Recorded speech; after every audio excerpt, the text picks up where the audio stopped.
मेरा बहुत पुराना एक अनुभव है, वो अनुभव मुझे आज भी प्रेरणा देता है। मैं जब गुजरात में मुख्यमंत्री था तो दक्षिणी गुजरात में आदिवासी बस्ती के बीच में एक कपराड़ा करके सुदूर इलाका है।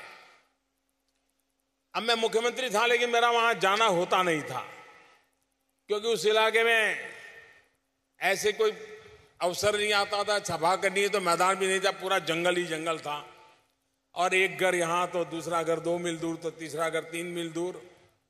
मैंने तय किया नहीं, मुझे जाना है। वहां हमने एक डेयरी का छोटा सा काम शुरू किया, एक चिलिंग सेंटर बनाया, जो दूध ठंडा लेकर के दूध ठंडा करने की व्यवस्था होती है।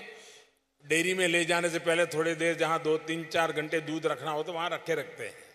छोटा सा प्रोजेक्ट होता है, 25-50 लाख रुपए में तैयार हो जाता है। मैंने कहा मैं उस प्रोजेक्ट के लिए आऊंगा, तो हमारे सब लोग नाराज हो गए कि साहब मुख्यमंत्री 25 लाख के कार्यक्रम में जाएंगे। मैंने कहा मैं जाऊंगा, मुझे जाना है। तो मैं गया। अब वो जगह ऐसी थी, जनसभा तो हो नहीं सकती। जनसभा 3-4 किलोमीटर दूर स्कूल के मैदान में थी। लेकिन उन्होंने दूध भरने के लिए जो महिलाएं आती हैं, वो अपने बर्तन में दूध लेकर के आई हुई थी। वो चिलिंग सेंटर पे आई थी, दूध वगैरह भरने का कार्यक्रम हो गया।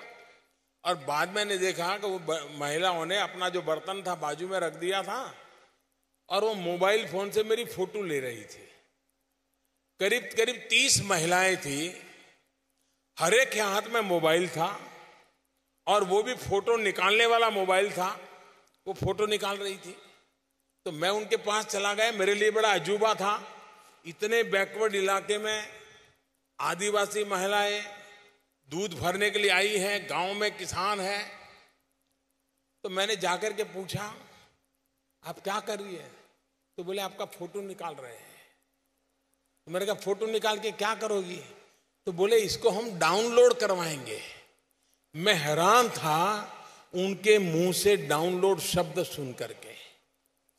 कभी कभी बड़े बड़े लोगों को भी पता नहीं होता है कि भारत के सामान्य मानवी में विज्ञान, टेक्नोलॉजी, आधुनिकता पकड़ने की ताकत कितनी बड़ी होती है। और मैंने आज यहां दोबारा एक बार इन मेरी आदिवासी बहनों के पास देखा।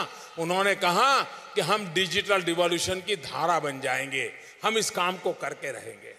मैं इन सभी सखी मंडलों को और मोबाइल फोन की कनेक्टिविटी के द्वारा एक डिजिटल क्रांति के सैनिक बनाने का जो अभियान चला है, लोकसभा में आए हैं, हम सभी स्वागत करते हैं आपके तरफ से।